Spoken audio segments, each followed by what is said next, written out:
As the election heats up, there's a new documentary called The Outlier that helps give us a view of Donald Trump and also the issues, and also talks about what God is saying in this election and how the church should respond.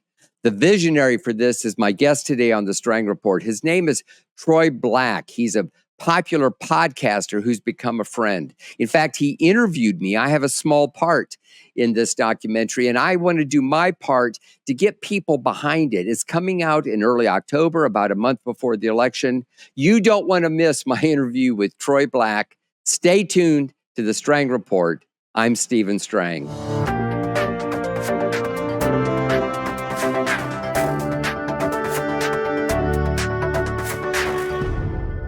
Welcome back, everyone, and welcome to you, Troy Black. Thanks for being on my podcast. I'm so excited about this documentary that you've made called The Outlier.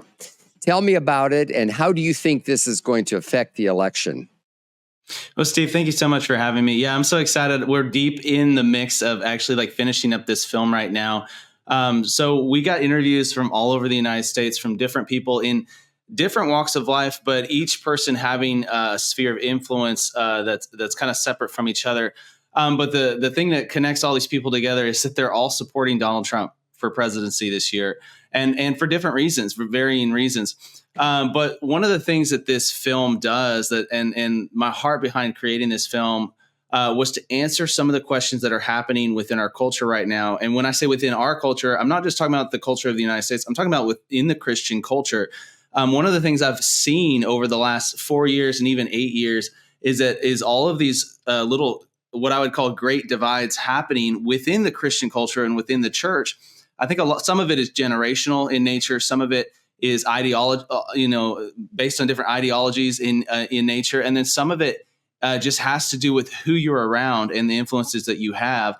But I think a lot of it is generated from the internet. We have this crazy ability to live inside of a household with family and friends, or whatever, or different generations, and yet be influenced by so many different voices online that it's almost like we're all growing up into our own separate little families before we even get outside of the family unit. And what's happened with issues like Donald Trump is that it can create this divide between even individuals that love each other and are close to each other, this huge divide and this huge gap between what they actually believe and how they're going to vote, ultimately. And so we're trying to answer the questions that have split people and divided people to help not only bring people back together and kind of show the humanity of Donald Trump, the humanity of some of these politicians, but also to give the reasons why. I think a lot of people are asking the question, why would you vote for Trump? And then on the other side, people are asking the question, why would you not vote for Trump? And it's hard for people to understand where other people are coming from. But I believe that this film is going to answer some of those questions in a subtle way for people and show, hey, I have good reason for actually supporting him, and I can actually justify supporting him and still stand on biblical truth, still show and demonstrate the nature of Christ. And yet also reason through, and use common sense and reason through the kind of the things that he supports and the things that I'm supporting, and show that. And so we're trying to show that in a film form, that there are, God-fearing, Christ-like Christians who are supporting Trump, and they're not having to compromise, in order to do that. And so that's my hope. That's my hope for the film, is that the Christian culture would be impacted in that way, and we're praying that this film would get in front of as many people as possible. And the secondary hope for it is not just that it would impact the Christian culture, but that it would impact the Republican Party and the conservative culture that's maybe grown up in church or maybe been around religious things, but has not made that decision for Christ yet. And at the end of the film, we're going to be sharing the gospel message. And that's my secondary hope, is that it would be a message of light to people that need that and need the message of Jesus Christ. Well, I have so many questions to ask you, but I think it'd be good if we would show the trailer. It's not very long, so let's show the trailer, and then we'll talk more about The Outlier. The road is long and it gets cold, but I move on, I can't let go. There's one thing I know, I came too far.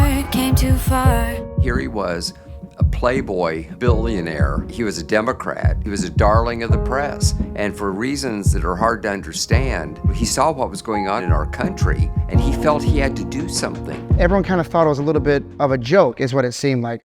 Obama is like a hood hero to the black community. He was saying that Trump was never going to win. Trump is dangerous. They had already anointed Hillary Clinton. I don't think most Americans want the kind of divisive and dark change Donald Trump is offering. For a long time, he was one of the most loved men in New York to become the most hated person in America.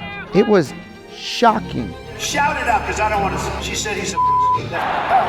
I don't support everything Trump has done. Hillary said it. We don't like his tone. And he's not Mr. Rogers, and we are not children.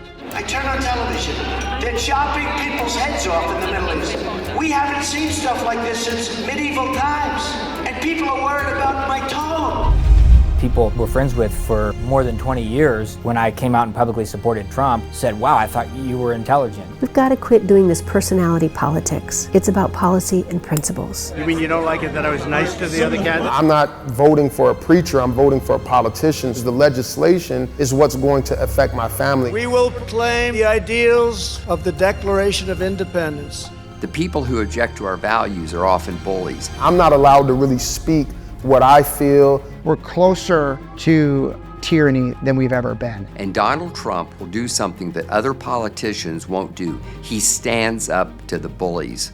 Well, Donald, if you've got something to say it to my face. The politicians all talk, no action. I don't owe anybody any favors. You saw people get behind him across the nation because they were excited that someone was listening to their voice. This is the time to reignite the American imagination. He loves this country. We must keep freedom alive in our souls. We must choose whether we squander our great inheritance or whether we proudly declare that we are Americans. There's got to be some kind of superpower on him, because what he has taken could cripple most people. He may not be perfect, but he honors the God who is. I believe that there is a miraculous aspect. It explains why he survives these things, and they throw everything at him. We pray to heaven and we fight like hell. There ain't no one to save us but God and ourselves. Seeing the videos, he just turned his head at the right moment, and he was protected. For him to stand up, like that was a brave moment. I'll keep praying to heaven and fighting like hell. To keep freedom alive, there's a price tag, and I think many of us have forgotten what that price tag is. Wow, that is so good.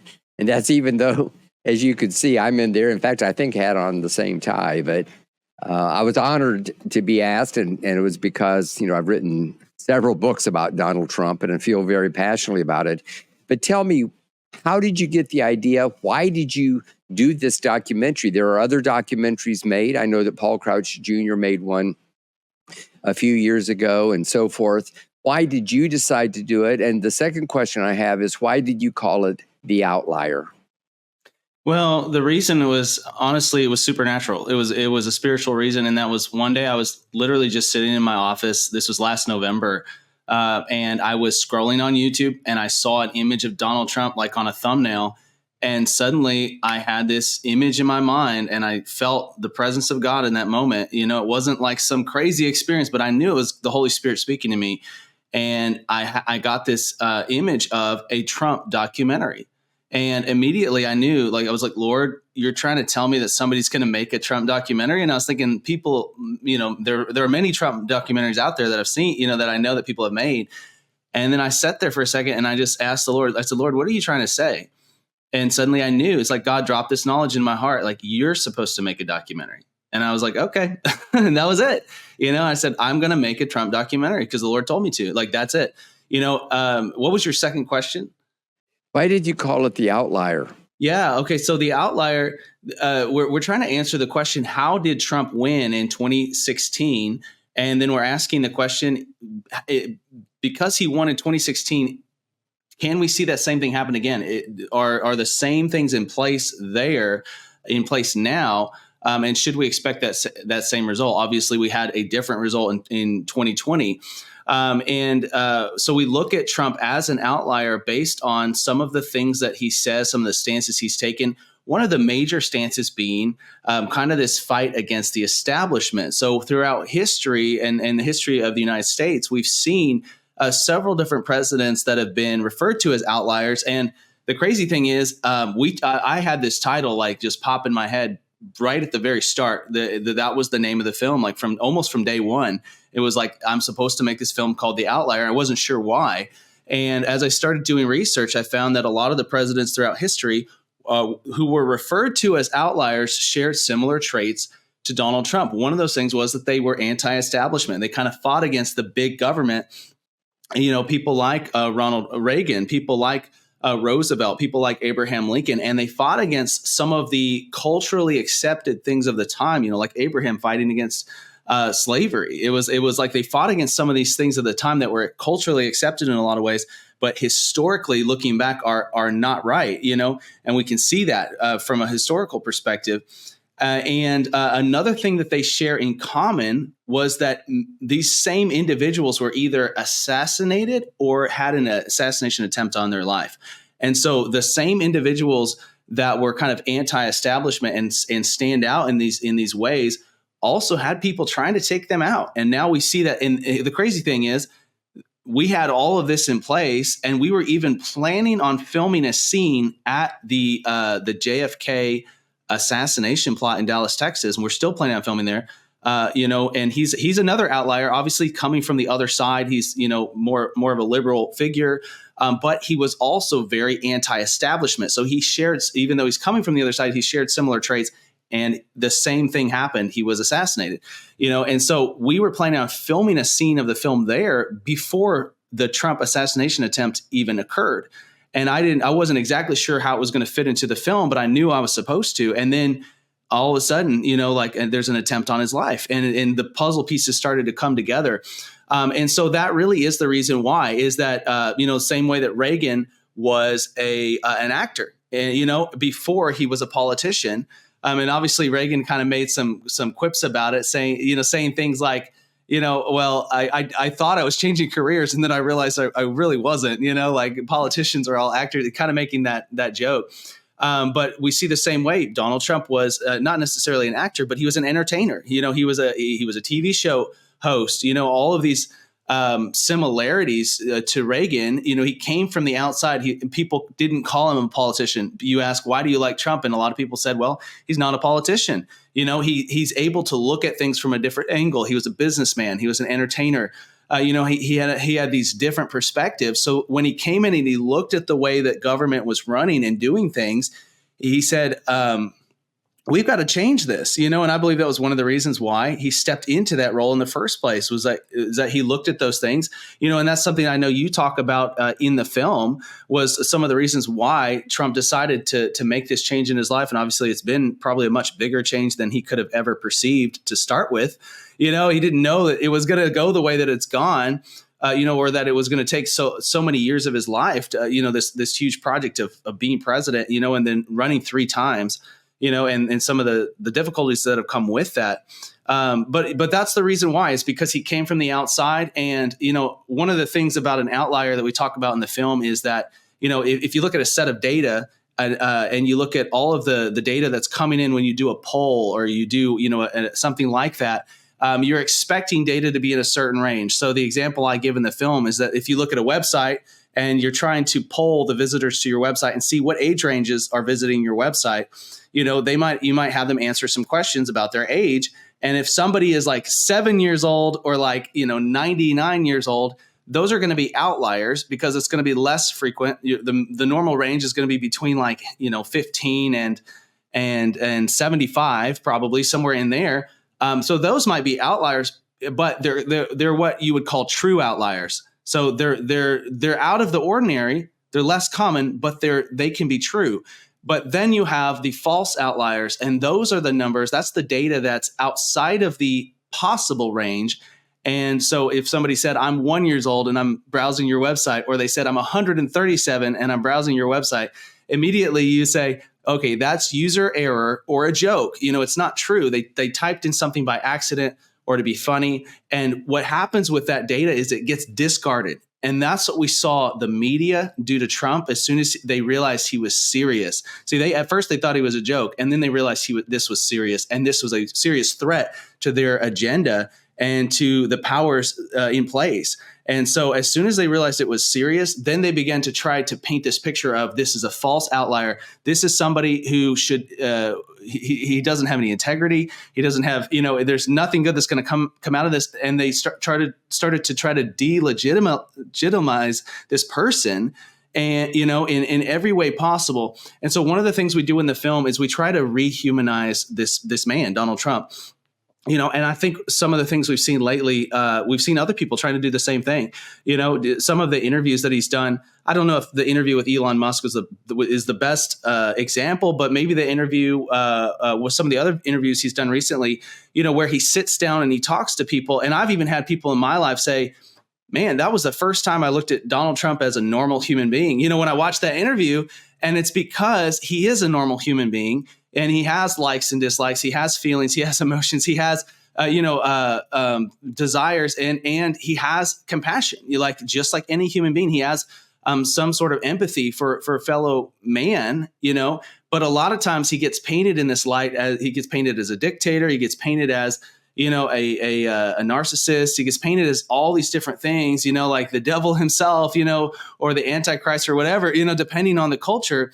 And we're trying to show, hey, Donald Trump is not a perfect person. He's got flaws. He's got a past. He's got history. He said some things, sure, but he's a human being, and there's a lot of good there that can be done. And especially from a Christian perspective, I believe that God can do a lot of good through him, and that he already has. And so we look at some of those facts as well. What are the things that he accomplished the first time around, first 4 years in office?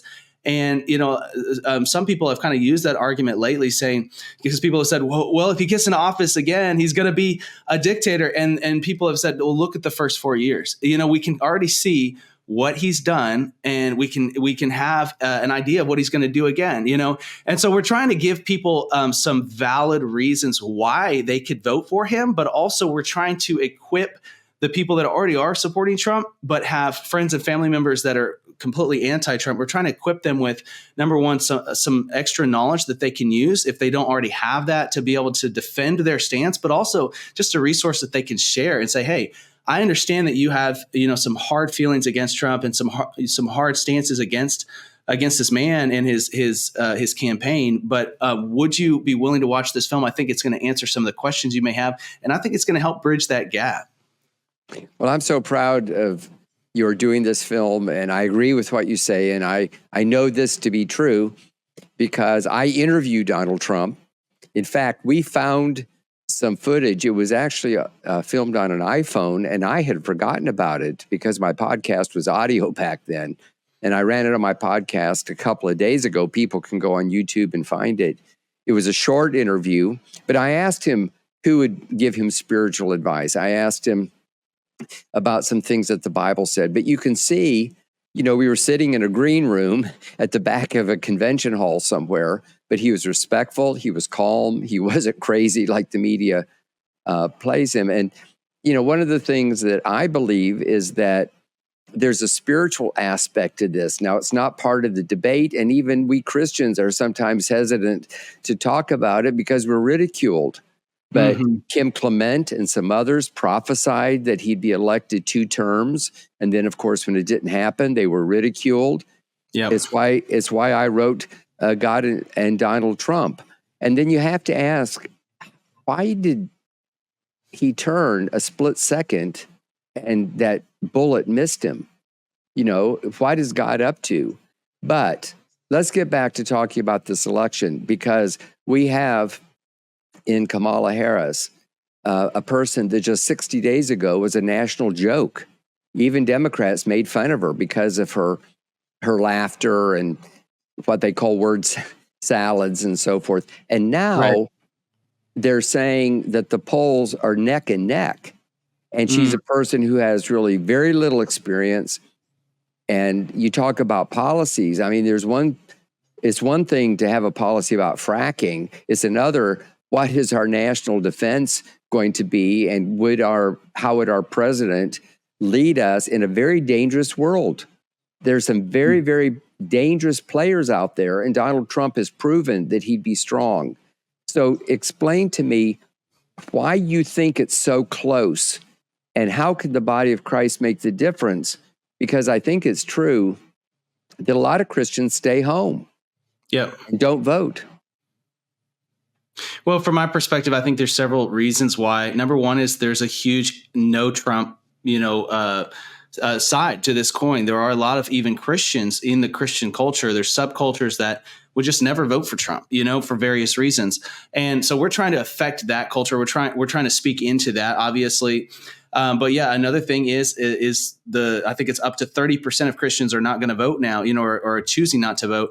And I think it's because they feel like they don't have a good choice. So that's another thing we're trying to address is, hey, you actually have an option here. And it's not just that you have an option, that's a good option, but it's that the severity of not voting, and is almost throwing a vote for the other side in some cases. And it's like kind of if once you start to see, I didn't even fully know what Kamala Harris supported until I started making this film, and in just the last couple of months of her, being in the spotlight and stuff. And I started doing the research and I started to see some of these things.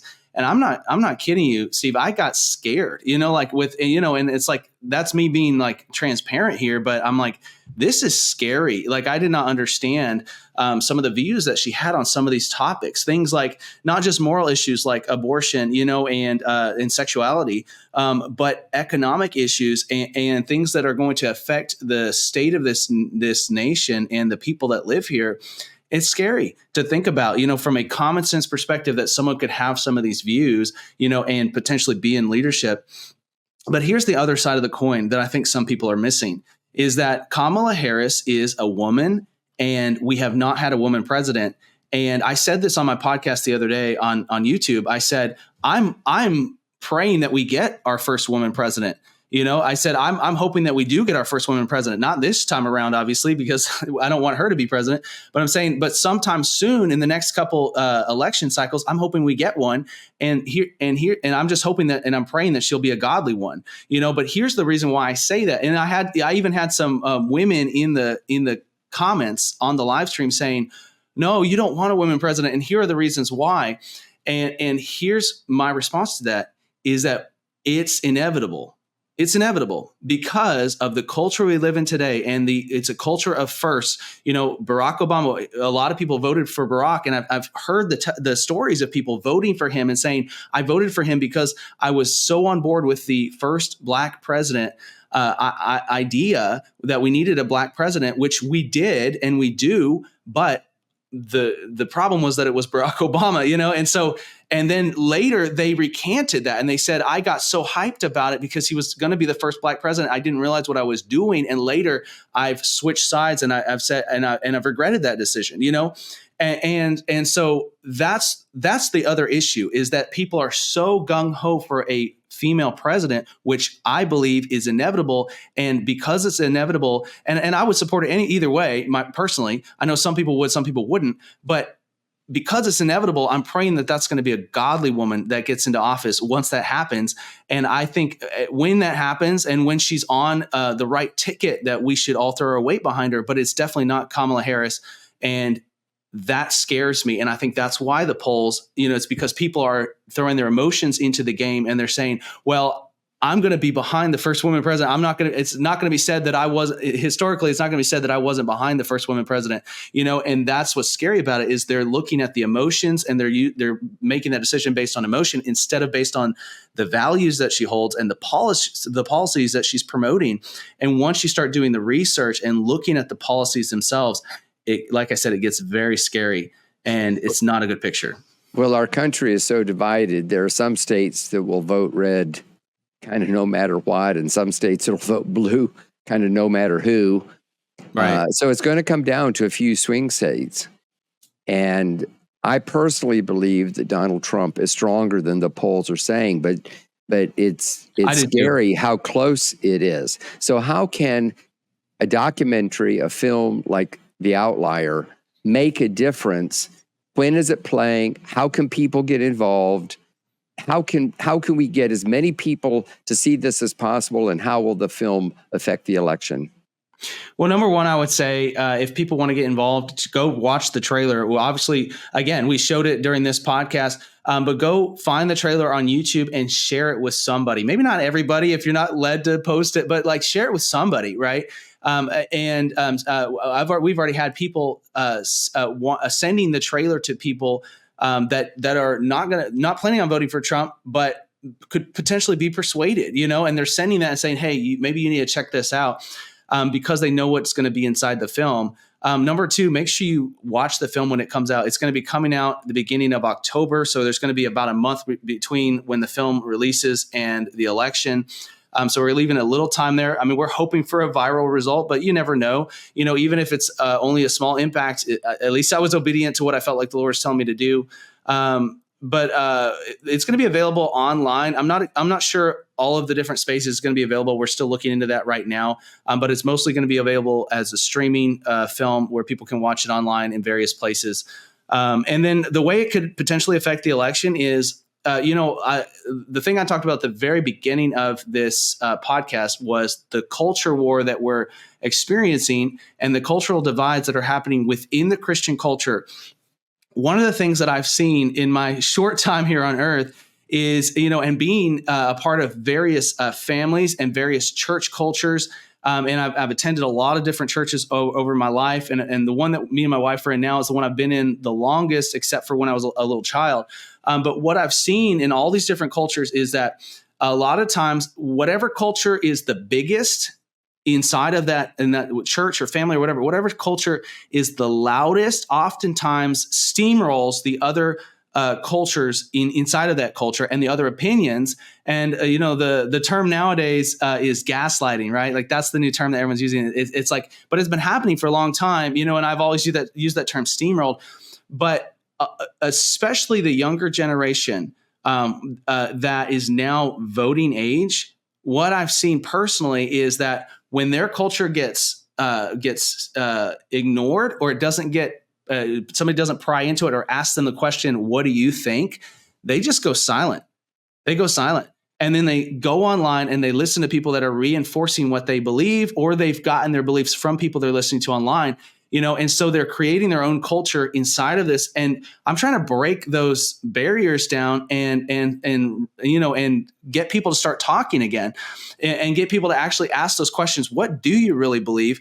And I think what happens is some people are afraid of even saying it in the culture that's loudest. Like if you go to a church that's very pro-Trump, you might be afraid of even saying, I don't think I'm going to vote for Trump, because you're afraid of the cultural reaction. You're afraid of the backlash.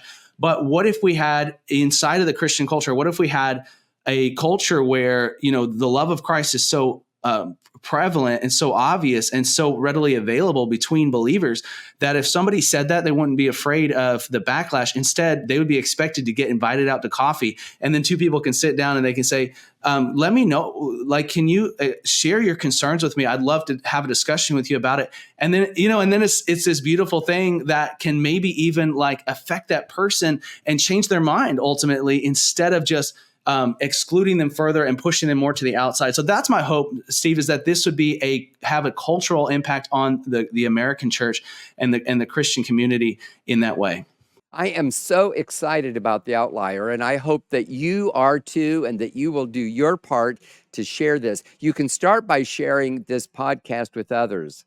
Put it on social media, email it to a friend, and watch for it when it comes out in early October. Also, if you're interested in Trump, you need to check out my books. You can go to Amazon, just put in Stephen Strang and Trump, and all 4 of my Trump books will pop up. I believe they're good reading. And of course, if you followed the Strang Report, I've talked about it before. I just wanted to mention it now. Thank you for watching. Until next time, God bless you.